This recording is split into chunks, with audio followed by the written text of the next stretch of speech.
Junior NTR political ఎంట్రీపై మాట్లాడారు ఆయన సోదరి సుహాసిని. అవకాశం వచ్చినప్పుడు రాజకీయాల్లోకి వస్తారని, ప్రస్తుతం మాత్రం సినిమాల్లోనే బిజీగా ఉన్నారని అన్నారు ఆమె.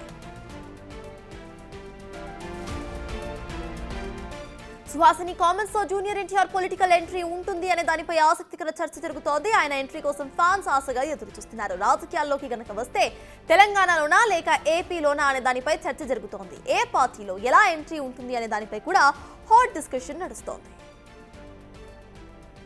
ప్రస్తుతానికి ఆయన సినిమా ఫీల్డ్లో బిజీగా ఉన్నారు. తప్పకుండా అవకాశం కలిగినప్పుడు ఆయనే ఎంట్రీ ఇస్తారు. అదే అండి, ఆయన సినిమాల్లో బిజీగా ఉన్నారు. అవకాశం వచ్చినప్పుడు ఆయనే వస్తారు. ప్రస్తుతానికి ఆయన సినిమా ఫీల్డ్లో బిజీగా ఉన్నారు. తప్పకుండా అవకాశం కలిగినప్పుడు ఆయనే ఎంట్రీ ఇస్తారు. అదే అండి, ఆయన సినిమాల్లో బిజీగా ఉన్నారు. అవకాశం వచ్చినప్పుడు ఆయనే వస్తారు. ప్రస్తుతానికి ఆయన సినిమా ఫీల్డ్లో బిజీగా ఉన్నారు. తప్పకుండా అవకాశం కలిగినప్పుడు ఆయనే ఎంట్రీ ఇస్తారు. అదే అండి, ఆయన సినిమాల్లో బిజీగా ఉన్నారు. అవకాశం వచ్చినప్పుడు ఆయనే వస్తారు. జూనియర్ ఎన్టీఆర్ పొలిటికల్ ఎంట్రీపై మాట్లాడారు జూనియర్ ఎన్టీఆర్ సోదరి సుహాసిని. అవకాశం వచ్చినప్పుడు ఖచ్చితంగా పొలిటికల్ ఎంట్రీ ఉంటుందంటూ కూడా ఆవిడ వ్యాఖ్యానించారు.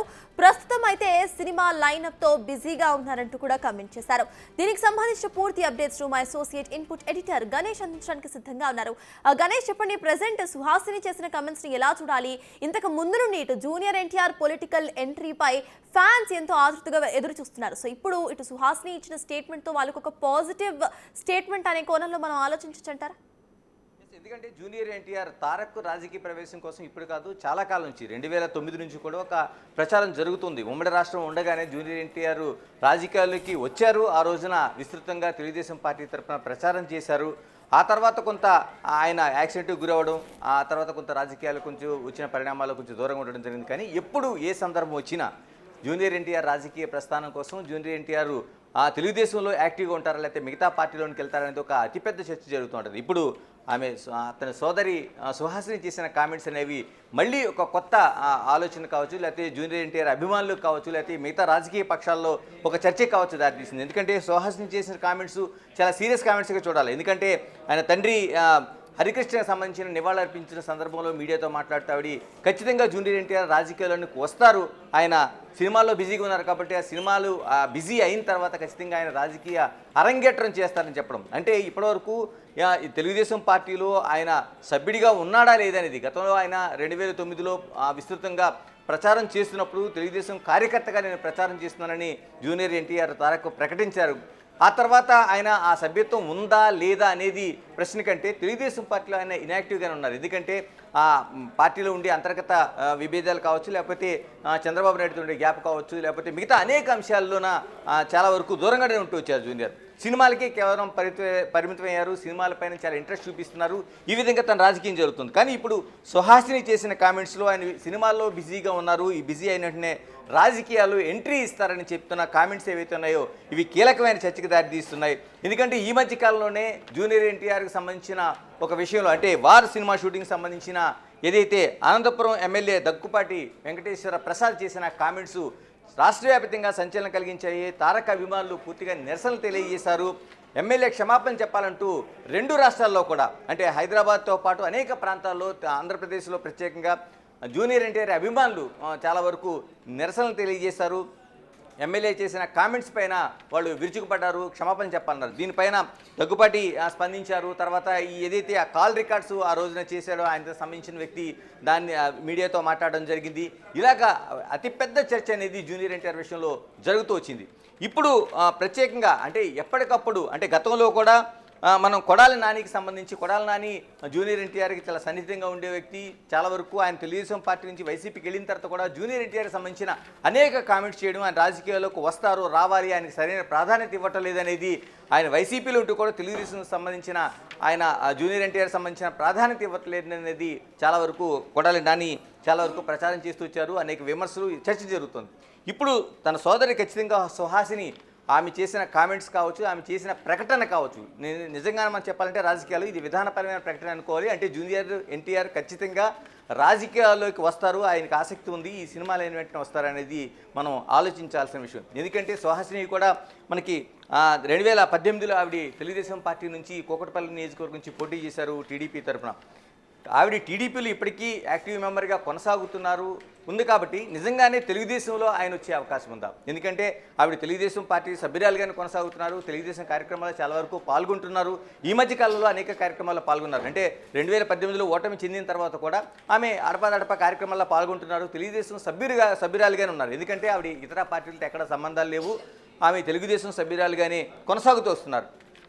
ఇలాంటి సందర్భంలో ఆవిడ తన సోదరుడు తారక్ పైన చేసిన కామెంట్స్ ఏదైతే ఉన్నాయో, ఈ ప్రకటన ఏదైతే ఉందో ఖచ్చితంగా తెలుగుదేశం పార్టీలోనే యాక్టివ్ అవుతారా, తెలుగుదేశం పార్టీలోనే ఆయన యాక్టివ్గా ఉండి రాజకీయాలు నిర్వహిస్తారనేది ఒక చర్చ జరుగుతుంది. మరోవైపు ఇప్పటికి వచ్చిన గ్యాప్ ఏదైతే ఉందో, తారక్ అభిమానులు చాలా వరకు తెలుగుదేశం పార్టీకి మొన్న జరిగిన నిరసనలోన తెలుగుదేశం పార్టీని కూడా సోషల్ మీడియా వేదికగా తప్పుపట్టే పరిస్థితులు అనేది మనకు కనిపించింది.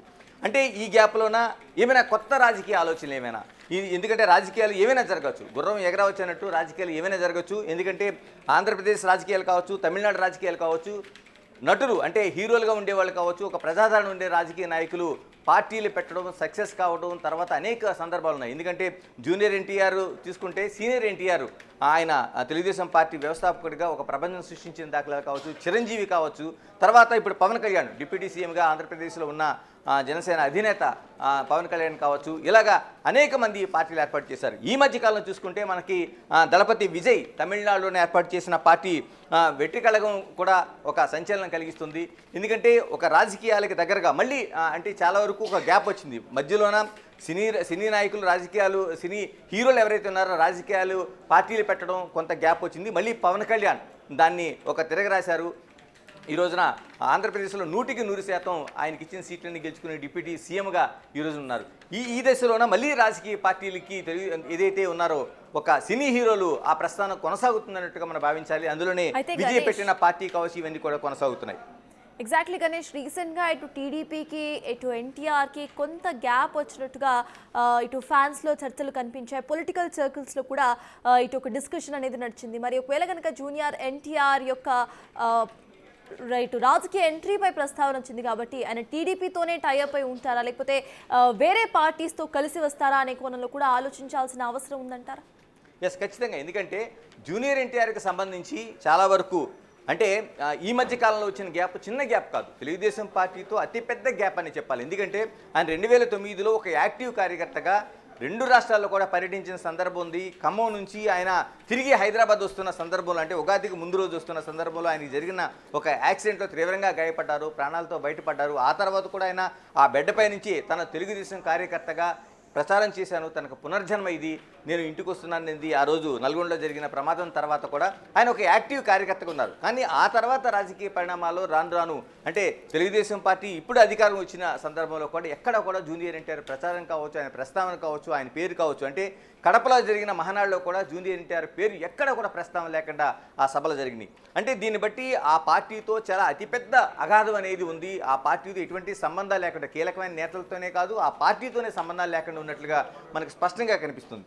కానీ ఇలాంటి సందర్భంలోనే సుహాసిని ఆమె తెలుగుదేశం పార్టీతోనే కొనసాగుతున్నారు, తెలుగుదేశం పార్టీతోనే ఆవిడ ఉన్నట్టుగా ఇప్పటివరకు ఉంది, ఎక్కడ ఇతర రాజకీయ పార్టీలతో లేరు. ఈ బేరీజ్ వేసుకుంటే మనం టోటల్గా ఆమె చేసిన ప్రకటన అంటే ఖచ్చితంగా తెలుగుదేశంలోనే యాక్టివ్ అవుతారనే ఆలోచన అయితే మనం ఆలోచించాల్సిన అవసరం ఉంది. కానీ జూనియర్ ఎన్టీఆర్ అభిమానులు ఈ మధ్యకాలంలో జరిగిన రాద్ధాంతం కావచ్చు, లేకపోతే ఎమ్మెల్యే ప్రసాద్ పైన జరిగిన నిరసనలు కావచ్చు, ఇవన్నీ చూసుకుంటే తెలుగుదేశం పార్టీకి జూనియర్ ఎన్టీఆర్ అభిమానులకు మధ్య ఒక అతిపెద్ద రేఖ అనేది మనకి ఖచ్చితంగా కనిపిస్తుంది. దీన్ని ఆలోచన చేస్తే నిజంగానే జూనియర్ ఎన్టీఆర్ తెలుగుదేశం పార్టీలోనే ఉంటారా, యాక్టివ్ అవుతారా, లేకపోతే ఇతర పార్టీలకి వెళ్ళే అవకాశం ఉందా, ఇది కూడా ఆలోచించాల్సిన అవసరం. ఎందుకంటే ఆయన మేనత్త పురంధేశ్వరి బీజేపీలో యాక్టివ్గా ఉన్నారు, మొన్నటి వరకు రాష్ట్ర అధ్యక్షుడిగా చేశారు. ఇవన్నీ ఉన్నాయి కాబట్టి ఇతర పార్టీ ఆలోచనలు ఏమైనా ఉన్నాయనేది కూడా మనం ఆలోచించాల్సిన అవసరం ఉంది. Exactly Ganesh, please be on hold. ఒకసారి సుహాసిని ఏమన్నారో మళ్ళీ ఒకసారి చూద్దాం. ఆయన సినిమా ఫీల్డ్లో బిజీగా ఉన్నారు, తప్పకుండా అవకాశం కలిగినప్పుడు ఆయనే ఎంట్రీ ఇస్తారు. అదే అండి, ఆయన సినిమాల్లో బిజీగా ఉన్నారు, అవకాశం వచ్చినప్పుడు ఆయనే వస్తారు. ప్రస్తుతానికి ఆయన సినిమా ఫీల్డ్లో బిజీగా ఉన్నారు, తప్పకుండా అవకాశం కలిగినప్పుడు ఆయనే ఎంట్రీ ఇస్తారు. అదే అండి, ఆయన సినిమాల్లో బిజీగా ఉన్నారు. అవకాశం వచ్చినప్పుడు ఆయనే వస్తారు. ప్రస్తుతానికి ఆయన బ్యాక్ టు యూ గణేష్. ప్రస్తుతానికి సినిమాల్లో బిజీగా ఉన్నారు, అవకాశం ఎప్పుడు వచ్చినా కూడా ఖచ్చితంగా ఇటు పొలిటికల్ ఎంట్రీ అనేది ఉంటుంది అంటూ కూడా ఆవిడ కమెంట్ చేశారు. అట్ ద సేమ్ టైం అంతకు ముందు పొలిటికల్ సినారియో, ఇప్పుడు పొలిటికల్ సినారియో కంప్లీట్గా డిఫరెంట్గా కనిపిస్తోంది. ఇప్పుడు 2 రాష్ట్రాలు ఉన్నాయి, ఏపీ తెలంగాణ. సో ఏపీ నుండి ఆయన ప్రాతినిధ్యం వహిస్తారా, తెలంగాణ నుండి ఆయన ప్రాతినిధ్యం వహిస్తారా అనేది కూడా పొలిటికల్ సర్కిల్స్లో, ఫ్యాన్స్లో మేజర్గా చర్చకు వచ్చే విషయం. సో దాని గురించి అంటే ఎలా ఆలోచించాలంటారు? ఆయన తెలంగాణలో వస్తారా రాజకీయ ఎంట్రీ, ఆర్ఎల్స్ ఏపీలో వస్తారా? సుహాసిని కామెంట్స్ మనం చూస్తే ముందుగా ఆయన సినిమాల్లో బిజీగా ఉన్నారు, రాజకీయాల్లోకి ఖచ్చితంగా వస్తారు అనేది. కానీ ఏ పార్టీ ఏమిటి అనేది చాలా ఇతిమిద్దంగా ఆవిడ మాటలు చెప్పడం జరిగింది. మీరు అన్నట్లు తెలంగాణ, ఆంధ్రప్రదేశ్ రాజకీయాల ఈ రెండిట్లో ఏది ఎంచుకుంటారనేది కూడా నిజంగానే కీలకమైన చర్చ. ఎందుకంటే జూనియర్ ఎన్టీఆర్కి 2 రాష్ట్రాల్లో కూడా, 2 రాష్ట్రాలను కదా, వారి సినిమా తర్వాత ఆయన చాలా వరకు ఇతర రాష్ట్రాల్లో కూడా ఆయన సినిమాలు డబ్బింగ్ అయిన సందర్భాలు ఉన్నాయి, కలెక్షన్స్ కొల్లగొట్టిన సందర్భాలు ఇవన్నీ ఉన్నాయి. కాబట్టి ఆయన ప్రత్యేకంగా తెలుగు రాష్ట్రాలపైన కేంద్రీకరించే అవకాశం ఉంది, ప్రధానంగా ఆంధ్రప్రదేశ్లోనే. ఎందుకంటే ఆయన క్యూ హోల్ అంతా అక్కడే ఉంది. కాబట్టి ఆయన తన తాతగారు రాజకీయాలు చేశారు అక్కడే, చాలా వరకు తండ్రి రాజకీయాలు చేశారు. కానీ ఇప్పుడు ఆయన ఉన్నది బేస్ అంతా కూడా హైదరాబాద్ బేస్లోనే చేశారు. గతంలోన ఏదైతే ఇప్పుడు ప్రకటన చేసిన సుహాసిని కూడా కూకట్పల్లి నియోజకవర్గం నుంచి 2018లో ఇక్కడ నుంచి పోటీ చేశారు, అంటే టీడీపీ తరఫున. అంటే ఇవన్నీ అంటే రాష్ట్ర విభజన తర్వాత కూడా ఆవిడ తెలుగుదేశం పార్టీ తరఫున ఇక్కడ టీటీడీపీగా ఆవిడ పోటీ చేయడం జరిగింది 2018లో. ఇవన్నీ చూసిన తర్వాత నిజంగానే ఒక అతిపెద్ద చర్చ జరగాల్సిన అంశంగా కనిపిస్తుంది మనకి ఇది. ఎందుకంటే ఆయన ఆంధ్రప్రదేశ్ రాజకీయాల వైపే ఎక్కువ మొగ్గు చూపే అవకాశం ఉంది. కానీ నిజంగానే అక్కడ అంత హోల్డ్ ఉందా, లేదంటే ఆయన అదే పేరుతో, ఎందుకంటే తెలంగాణలో తెలుగుదేశం పార్టీకి చాలా వరకు కార్యకర్తలు ఉన్నారు కానీ నాయకులు లేని ఒక లోటైతే కనిపిస్తుంది. ఎందుకంటే ఇది అనేక సందర్భాల్లో మనకి చర్చ జరిగింది. తెలుగుదేశం పార్టీ కూడా ఈ మధ్య కాలంలో చేసిన ప్రకటన కావచ్చు, లేకపోతే మొన్న కడపలో జరిగిన మహాసభలో కావచ్చు, తెలుగుదేశం పార్టీ ఖచ్చితంగా తెలంగాణలోనే మళ్ళీ ఆ పునర్జీవం పొందాలనేది చాలామంది నాయకులు చెప్పారు. ఎందుకంటే ఇక్కడ క్యాడర్ ఉంది, దాదాపు అన్ని జిల్లాల్లో కూడా క్యాడర్ ఉంది. ఈ రోజున చాలా వరకు రాజకీయాల్లో ప్రధానమైన రాజకీయ పార్టీల్లో నడుస్తున్న వాళ్ళందరూ కూడా ఒకప్పుడు తెలుగుదేశంలోన కార్యకర్తలుగాను నాయకులుగాను ఉండే సందర్భాలు వాళ్ళు కొనసాగారు కూడా. ఇప్పుడు అంటే అటు బీఆర్ఎస్ కావచ్చు, కాంగ్రెస్ కావచ్చు, బీజేపీ కావచ్చు, చాలామంది ఉన్నారు. అలాంటి దాంట్లో ఇప్పుడు తెలుగుదేశం పార్టీ కీలకంగా మొన్న మహానాడులో జరిగిన సందర్భంలో ఖచ్చితంగా తెలంగాణలోన ఒక మళ్ళీ తెలుగుదేశం పార్టీ పునర్జీవం పొందాలనేది ఆ వేదిక పైన ఒక ప్రధానమైన తీర్మానం చేశారు. ఈ తీర్మానాన్ని అనుసరిస్తే ఖచ్చితంగా జూనియర్ ఎన్టీఆర్ లాంటి నాయకుడు తెలంగాణ రాష్ట్రానికి అవసరం. వాళ్ళకి నిజంగా అది అయితే పార్టీలో ఇప్పటివరకు ఉన్న విభేదాలు సఖ్యత ఏర్పడడంతో పాటు అటు తెలంగాణలో కూడా తెలుగుదేశం పార్టీకి మరొక హోల్డ్, అంటే ఒక కీలకమైన నాయకుడు వచ్చే అవకాశం ఉంది. ఎందుకంటే జూనియర్ ఎన్టీఆర్కి ఇక్కడ ఇదే హోల్డ్ మీద ఆయన ఉన్నారు, హైదరాబాద్లో ఉంటున్నారు. తెలంగాణలో కూడా ఆయనకి అనేక మంది, వేలాది మంది అభిమానులు ఉన్నారు. ఆ పార్టీని హోల్డ్ చేసే నాయకుడు ఎవరని తెలుగుదేశం ఆలోచించినప్పుడు ఖచ్చితంగా జూనియర్ ఎన్టీఆర్ వాళ్ళకి ప్లస్ పాయింట్, ఒక నెంబర్ 1 స్థానంలో ఆయన ఇక్కడ ఉంటారు. నిజంగా తెలుగుదేశం పార్టీ ఆ విధంగా ఆలోచన చేస్తే 2 రాష్ట్రాల్లో, అంటే ఏదైతే కడపలో జరిగిన తీర్మానం ఏదైతుందో దాని ఇంప్లిమెంటేషన్లో భాగంగా అనుకుంటే మాత్రం జూనియర్ ఎన్టీఆర్ ఖచ్చితంగా తెలంగాణ గడ్డపై నుంచి ఆయన నాయకుడిగా హోల్డ్ చేస్తాడు. ఇక్కడ నుంచి ఆ రాజకీయ అరంగేట్రం, అంటే మరోసారి పునరుద్భవం కావచ్చు, లేకపోతే ఇక్కడ నుంచే హోల్డ్ చేసి ఆ పార్టీని దిశానిర్దేశం చేసే అవకాశాలు అయితే ఖచ్చితంగా కనిపిస్తున్నాయి. ఎగ్జాక్ట్లీ గణేష్, ఫ్యూచర్ గురించి మాట్లాడుకుంటున్నాం కాబట్టి ప్రెసెంట్ మనం ఒకసారి స్టికింగ్ టు ద ఫ్యాక్ట్స్, ఇప్పుడు ప్రెసెంట్ తెలంగాణ పొలిటికల్ పార్టీస్ గురించి మాట్లాడుకుంటే ఇందాక మీరు చెప్పినట్టు టీడీపీలో సరైన క్యాడర్ ఉన్నా వాళ్ళని రిప్రజెంట్ చేసే నాయకుడు లేరు అన్న సంగతి ఇక్కడ అందరికీ తెలుసు. సో ఎన్టీఆర్ గనక ఇక్కడ నుండి ఎంట్రీ ఇస్తే that be a major plus point for TDP అని అనుకోవచ్చు. అంటే మేజర్ పార్టీస్లో ఇప్పుడు వినిపిస్తున్న పేర్లలో తెలంగాణలో టీడీపీ పార్టీ లేదు. సో నెక్స్ట్ టీడీపీ పార్టీ వచ్చే అవకాశం ఉందనుకోవాలా? అంటే ఇప్పటికిప్పుడు పార్టీ అంటే ఇంత ఒక కాంగ్రెస్ వర్సెస్ కాంగ్రెస్ ప్రధానంగా లీడ్ చేస్తుంది, రాష్ట్రంలో అధికారంలో ఉంది.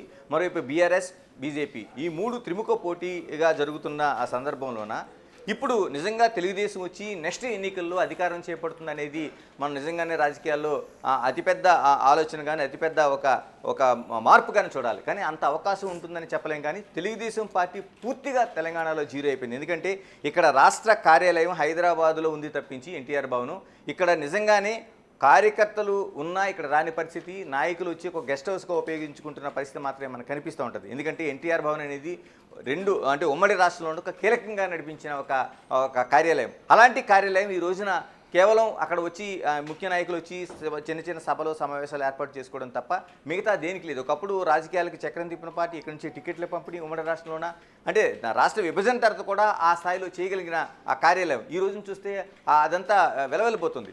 అలాంటిది ఈ రోజున కార్యకర్తలు చాలా వరకు తెలంగాణ రాష్ట్ర వ్యాప్తంగా చాలామంది తెలుగుదేశం కేడర్ ఉందనేది వాళ్ళు చెప్తున్న మాటే కాదు, చాలా వరకు మనకు కనిపిస్తున్న సందర్భాలు. ఎందుకంటే ఆ పార్టీ హోల్డర్ కీ రోల్లో లేదు కాబట్టి, దాన్ని నడిపించే నాయకులు లేడు కాబట్టి చాలామంది ఇతర పార్టీల్లో ఉండటం, లేకపోతే వాళ్ళ నాయకులు కూడా ఇతర పార్టీలు వెళ్ళిపోవడం అనేక సందర్భాలు ఉన్నాయి. కానీ నిజంగానే అది కానీ జరిగితే జూనియర్ ఎన్టీఆర్ఏ వాళ్ళకి అక్కడ కానీ ఆ నాయకుడిగా వాళ్ళు అనుకోగలిగితే, నిజంగా జూనియర్ ఎన్టీఆర్ దానికి యాక్సెప్ట్ చేయగలిగితే, ఇప్పుడు ఈ రోజు సుహాసిని చెప్పిన మాటలు సినిమాలు బిజీ అయిపోయిన వెంటనే రాజకీయాల్లోకి వస్తారనేది అది తెలంగాణ బేస్డ్ అయితే మాత్రం తెలుగుదేశం పార్టీ ఉన్న పార్టీలతో మళ్ళీ ప్రధానంగా పోటీపడే ఒక ప్రధానమైన పార్టీగా మనం చూడాల్సిన అవసరం ఉంటుంది. Ganesh, finally according to your analysis, present ఎన్టీఆర్ని మనం చూస్తే ఆయన బిజీగా ఉన్నారు మూవీస్తో, అండ్ ఆయనకు ఒక ఫ్యాన్ బేస్ కూడా ఎక్కువగా కనిపిస్తోంది పాన్ ఇండియా వైడ్. సో ఆయన ఇటువంటి పీక్ స్టేజ్లో పొలిటికల్ ఎంట్రీ ఇచ్చే అవకాశం ఉందనుకోవాలా? మీ అనాలిసిస్ ఏంటి? ఖచ్చితంగా, ఎందుకంటే ఇది ఇప్పటిదే కాదు, ఆయనకి ఇంకా పీక్గా ఉండే టైంలో, అంటే ఆయన వచ్చిన వరుస విజయాలు వస్తున్న దశలో కూడా 2009లో ఆయన ఒక పీక్ దాంట్లో ఉన్న సందర్భంలో కూడా తెలుగుదేశం పార్టీ కోసం ఆయన సినిమా షెడ్యూల్స్ అన్ని పక్కన పెట్టి ఆయన ఆ రోజున యమదొంగ లాంటి ఒక సూపర్ డూపర్ సినిమాల్లోన చాలా పైకి దూసుకెళ్ళిపోతున్న సందర్భంలో కూడా ఆయన దాన్ని అంతా పక్కన పెట్టి కాకి దుస్తులు ధరించి, ఎందుకంటే తాతగారు పోలికలతో సీనియర్ ఎన్టీఆర్ పోలికలతో ఉన్న ఒక నటుడిగా ఆయన, ఎందుకంటే కుటుంబం అంతా ఆ విధంగానే ఉంటుంది ఆయనకి, అందుకని ఆ పేరు కూడా జూనియర్ ఎన్టీఆర్గా సీనియర్ ఎన్టీఆర్ నామకరణం చేశారంటారు. ఇలాంటిది ఆయన తాతగారు ఏదైతే ఆ రోజున పార్టీ 80వ దశకంలో తెలుగుదేశం పార్టీ ఆవిర్భావంలో కాకి దుస్తులు ధరించి ఒక రాష్ట్రం అంతా ఉమ్మడి రాష్ట్రంలో ప్రచారం చేసి ఒక ప్రపంచంలో పార్టీని నిలబెట్టారో అదే సూచనగా చేస్తూ ఆయన కూడా కాకి దుస్తులు ధరించి ఆ రోజున మొత్తం రాష్ట్రం అంతా ప్రచారం చేశారు, అంటే ర్యాలీలు నిర్వహించారు. ఇన్ని చేస్తున్న సందర్భంలో నేను అంతకుముందు చెప్పినట్టు 2009లో జరిగిన యాక్సిడెంట్లో ఖమ్మం నుంచి చూస్తూ తిరిగి వస్తుండగా నల్గొండ జరిగిన యాక్సిడెంట్లో ఆయన గాయపడడం, ఆ తర్వాత కొంత దూరం కావడం ఇలా జరిగింది. అంటే జూనియర్ ఎన్టీఆర్కి 2009లోనే, అంటే మనం దాదాపుగా ఎంత ముందు, అంటే రాష్ట్ర విభజనకు ముందే ఆయనకు ఆలోచన ఉంది, రాజకీయాల్లోకి వచ్చే అవకాశం ఉందనేది ఆ రోజున ఉంటే ఆయన అభిప్రాయం స్పష్టమైంది. అందుకనే రాజకీయాల్లోకి సినిమాలు అనేవి చాలా వరకు కొంత దూరం ప్రయాణించిన తర్వాత, అంటే జూనియర్ ఎన్టీఆర్ ఏమి ఈ నిన్న మొన్న వచ్చిన హీరో కాదు, ఆ విజయాలు చూసినవాడు, చాలా పాన్ ఇండియా స్థాయిలో అనేక సినిమాలు నటించినవాడు. కానీ ఏదైనా సరే పార్టీకి ఆ రోజే అంత కీలకంగా ఇంపార్టెన్స్ ఇచ్చారంటే, ఈ రోజున నిజంగా సుహాసిని చెప్పిన మాటల్లో కానీ ఆయన ఉంటే ఈ సినిమాలు బిజీ అయిపోయిన తర్వాత రావాలనుకుంటే ఆయన ఖచ్చితంగా వచ్చే అవకాశం 100% ఉంది. Yes, thank you Ganesh.